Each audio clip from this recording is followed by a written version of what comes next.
पंजाब के जालंधर जिले की ये कहानी है, जहाँ पर एक 12 साल की मासूम बच्ची जो कि स्कूल से आने के बाद खेलने जाती है और वहाँ से गायब हो जाती है। जब काफ़ी देर हो रहा था उसे घर आने में, तो माँ छटपटाने लगती है और वो जहाँ-जहाँ जाती थी, वहाँ-वहाँ ढूँढने की कोशिश करती है, तो वो बच्ची नहीं मिलती है।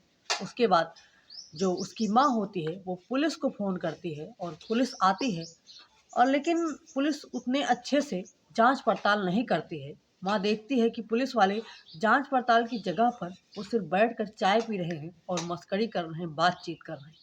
ये देखकर माँ को भी बहुत बुरा लगता है और उसके बाद जो पुलिस टीम आई थी, दूसरी पुलिस टीम को बुलाया जाता है। जब दूसरी पुलिस टीम उस मामले को गंभीरता से, पूरी शिद्दत से जाँच-पड़ताल करना शुरू करती है, तो आखिरकार उस बच्ची की जो शरीर होता है, वो बहुत ही भयानक रूप में प्राप्त होता है, जिसे देखने के बाद सबके होश उड़ जाते हैं।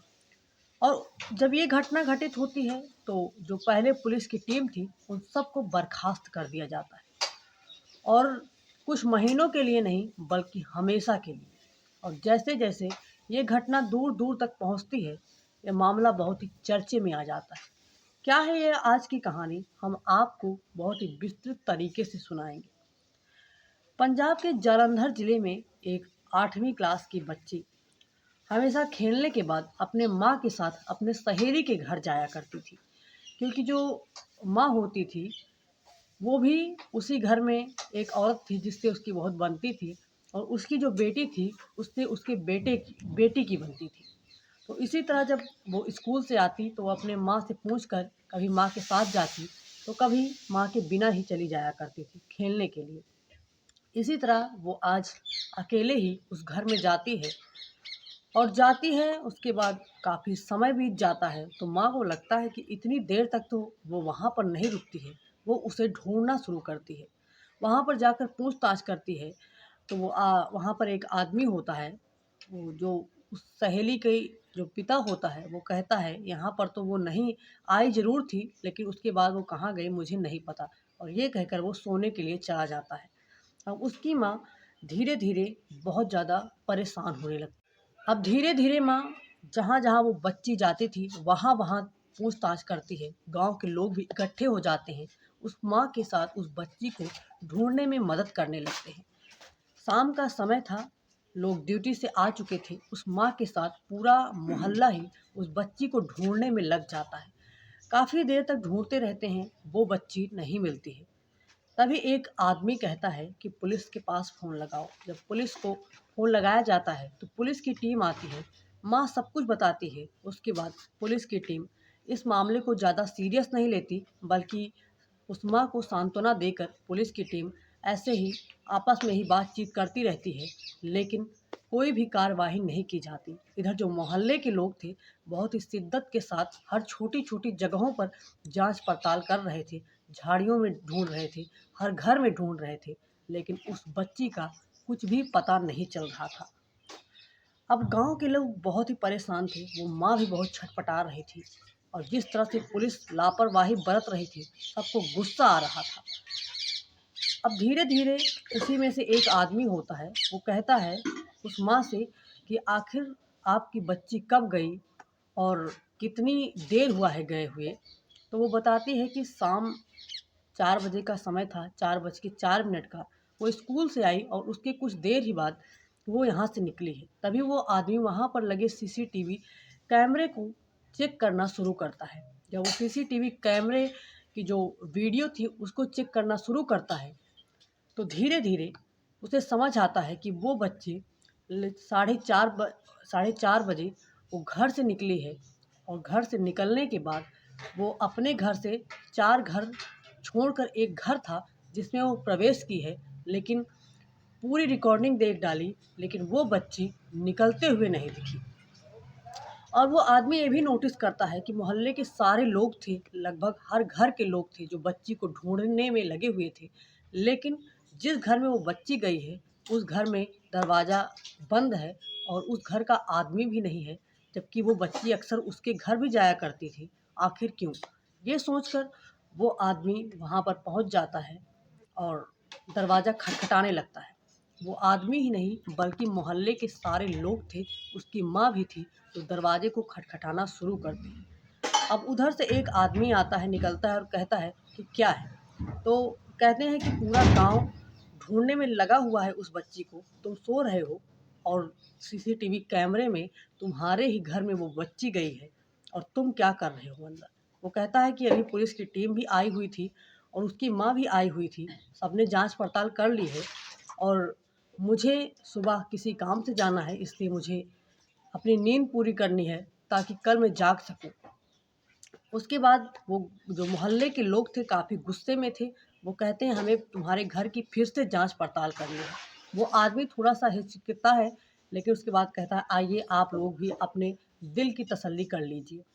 पूरा गाँव, पूरा मोहल्ला, भारी संख्या में लोग उसके घर में जाँच पड़ताल करना शुरू कर देते हैं और जब जाँच पड़ताल करना शुरू करते हैं, तो देखते हैं कि पूरे घर में कुछ भी नहीं है। लेकिन तभी एक आदमी की नज़र ऐसी जगह पड़ती है, जहाँ पर बहुत सारे गद्दों का ढेर लगा हुआ था। वो आदमी कहता है इस गद्दे के ढेर को हटाया जाए। तभी वो आदमी कहता है, जिसका घर था, वो कहता है कि बगल में शादी है, इसलिए यहाँ पर गद्दे रखे हुए हैं, इस गद्दे को क्यों हटाया जाएगा? गद्दे में क्या हो सकता है? लेकिन जो मोहल्ले के लोग थे उस आदमी की बातें नहीं मानते हैं और गद्दे को हटाना शुरू कर देते हैं। जब गद्दे को हटाया जाता है तो उस गद्दे के पीछे बाथरूम था और बाथरूम में ताला लगा हुआ था। तो वहाँ पर जो लोग थे वो पूछते हैं कि यहाँ पर ताला क्यों लगा हुआ है? वो आदमी कहता है बस ऐसे ही लगा हुआ है और उस कम बाथरूम की चाबी माँगी जाती है और चाबी को खोला जाता है और जब दरवाज़ा खोला जाता है तो पूरा नज़ारा सामने था। ऐसी भयानक चीज़ें थी जिसे देखने के बाद एक कमज़ोर दिल का आदमी बेहोश हो जाए। वहाँ पर उस बच्ची की लाश पड़ी हुई थी। ये देखते ही सब गुस्से में आ जाते हैं और उस आदमी को वहाँ पर जबकि पुलिस की टीम भी खड़ी हुई थी, लेकिन बिना जाने समझे वो लोग उस आदमी को भरपूर मारना शुरू कर देते हैं। वो जो लड़की की लाश थी अ, लगभग 8वीं कक्षा में वो बच्ची पढ़ रही थी, 12 साल के लगभग उसकी उम्र थी।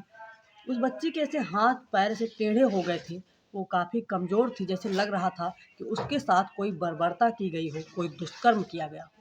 लोगों को लोग शक के आधार पर कि इसने ज़रूर इस लड़की के साथ कोई ज़बरदस्ती करने की कोशिश की होगी और इसीलिए इसकी हत्या की गई है और उस आदमी को भरपूर मारा जाता है। पुलिस की टीम किसी तरह से उस लाश को कब्जे में लेती है और उस आदमी को भी उस भीड़ से बचाकर पूछताछ के लिए ले जाती है। पूछ पूछताछ तो बाद में होती है, पहले तो उस आदमी का इलाज करवाया जाता है क्योंकि उस आदमी को बहुत ही बुरी तरीके से मारा गया। जब 1-2 दिन में वो आदमी ठीक हो जाता है, तो उससे जानने की कोशिश की जाती है कि आखिर घटना क्या है, उसने किया क्या है उस लड़की के साथ। जब पुलिस ने सख्ती से पूछताछ करना शुरू किया है, तो उस आदमी ने जो बताना शुरू किया है, वो सुनकर आपके भी होश उड़ जाएँगे। वो कहता है कि जिस तरह से वो बच्ची मेरे घर में मेरी बेटी के साथ तो हमेशा खेलने आया करती थी और उस दिन क्या था कि जो आदमी था उसकी पत्नी और उसकी दोनों बेटियां ननिहाल में थी। तो वो जब बच्ची आती है और पूछती है, पहले तो वो नमस्ते करती है, उसके बाद पूछती है कि हमारी सहेली कहाँ है? तो वो बताता है कि वो घर पर नहीं है। उसके बाद वो बच्ची वहीं पर खड़ी होती है, फिर उस बच्ची को फुसलाकर वो बेडरूम की तरफ ले जाता है। वो कहता है कि मैं नशे में पूरी तरह से धुत था। मैंने ये सब जो भी मुझसे हुआ है, वो मैं होश में नहीं हुआ है। और उसके बाद वो आदमी उस बच्ची को बेडरूम की तरफ ले जाता है और उसके शरीर के अलग-अलग अंगों पर अलग तरीके से छूना शुरू कर देता है, स्पर्श करना शुरू कर देता है। वो बच्ची छोटी-सी मासूम बच्ची, वो समझ नहीं पाती कि आखिर इस आदमी का इरादा क्या है। पहले तो उसे समझ नहीं आता, फिर धीरे-धीरे उसे जब समझ में आता है कुछ तो गलत हो रहा है, वो चिल्लाना शुरू कर देती है। जब वो चिल्लाना शुरू करती है, तो वो आदमी उसका मुँह और गला दोनों ही बहुत तेज़ी से, मज़बूती से पकड़ लेता है और जब उसका मुँह पकड़ लेता है कि बाहर आवाज़ ना जाए, फिर भी उसकी आवाज़ बाहर आ रही थी। उसके बाद वो नशे में धुत आदमी उसका गला भी बहुत ही तेज़ी से पकड़ लेता है। वो 12 साल की बच्ची खुद को छुड़ाने की लाख कोशिशें कर रही थी, लेकिन उस दरिंदे के सामने वो कमज़ोर पड़ जाती है। वो नाजुक सी कमज़ोर सी बच्ची खुद को नहीं बचा पाती। वो नशे में धुत आदमी इतना तेज़ से उसका गला दबाता है कि वो उसकी जान निकल जाती है और वहीं पर उसका जीवन समाप्त हो जाता है। और उसके बाद जब उसे समझ में आता है, वो उस लाश को वहाँ से घसीटते हुए बाथरूम में ले जाता है और वहाँ पर जो बगल में पड़ोस में शादी थी, वहाँ उसके घर में गद्दे रखे हुए थे। पहले उसमें ताला लगाता है बाथरूम में, उसके बाद उन गद्दों जो गद्दे रखे हुए थे, उन गद्दों से पूरे बाथरूम के दरवाजे को ही ढक देता है ताकि कोई आए तो उसे समझ ना आए। उसे पता था कि उसकी माँ यहाँ पर ढूँढने ज़रूर आएगी, इसलिए उसने पूरे सबूत सब कुछ मिटाने की कोशिश की थी, लेकिन दरिंदे और अपराध कभी बच नहीं पाते, आखिरकार खुलासा हो जाता है।